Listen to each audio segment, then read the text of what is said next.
சொந்தங்களே, அன்னைஸ் கிச்சன்லேருந்து உங்கள் சசிரேகா சுந்தர். மட்டனை வச்சு ஒரு சுக்கா செஞ்சு காட்ட போகிறேன். அதுக்கு தேவையான பொருட்கள் என்னென்னு பார்க்கலாம் வாங்க.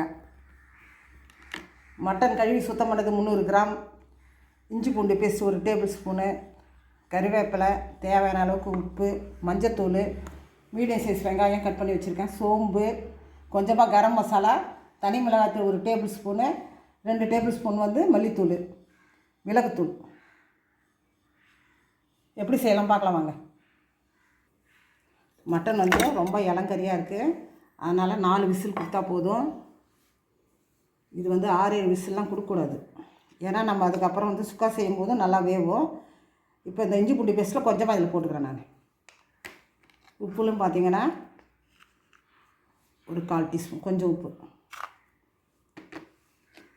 கொஞ்சமாக மஞ்சத்தூள்.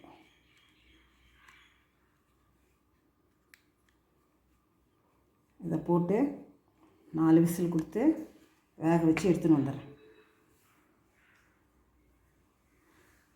தண்ணி கொஞ்சமாக தான் ஊற்றணும், தண்ணி ரொம்ப அதிகமாக ஊற்றக்கூடாது. இதை நனையிற அளவுக்கு, மட்டன் நனையிற அளவுக்கு தண்ணி ஊற்றினா போதும். இப்போ குக்கரில் வச்சு ஒரு 4 விசில் கொடுத்து எடுத்துன்னு வந்துடலாம். அடுப்பத்தை வச்சாச்சு, வானல் வச்சுட்டா வானல் நல்லா காஞ்சிடுத்து. இப்போ மட்டன் சுக்கா செய்கிறதுக்கு எண்ணெய் கொஞ்சமாக ஊற்றிக்கும். எண்ணெய் காஞ்சிடுத்து, சோம்பு போட்டுருவோம்.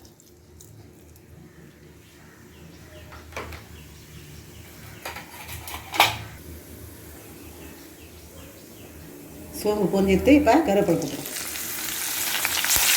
வெங்காயம்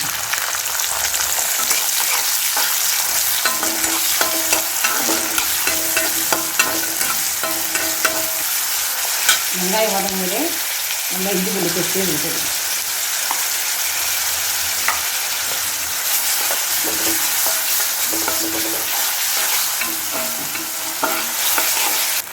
வெங்காயம் நல்லா வதங்கிச்சு, இஞ்சியை நல்லா பேஸ்ட்டும் நல்லா வதக்கியாச்சு. இப்போ மட்டனை போட்டுருவோம்.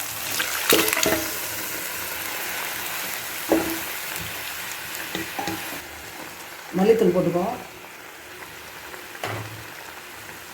மிளகுத்தூள் நம்ம கொஞ்சமாக தான் போடுறோம், ஏன்னா மிளகுத்தூள் போட போகிறோம்ல கடைசியாக, அதனால் மிளகாத்தூள் கொஞ்சமாக தான் போடுறோம். கொஞ்சமாக கரம் மசாலா,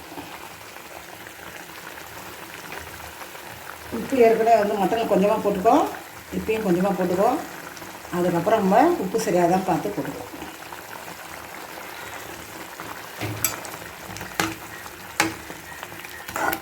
இதை நல்லா மூடி வச்சு ஒரு 5 நிமிஷம் திறந்துப்போம்.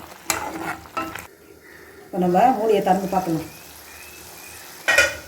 தண்ணிலாம் சுண்டி நல்லா ஃப்ரை ஆகிருக்கு மட்டனை. இப்போ நம்ம மிளகுத்தூள் போட்டு கண்டிப்போம்.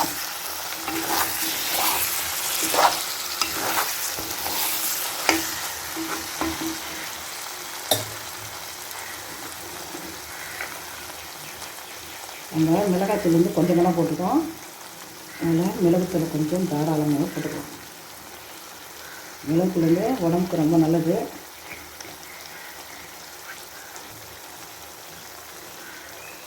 மட்டன் சுக்கா ரெடி ஆகிடுச்சு.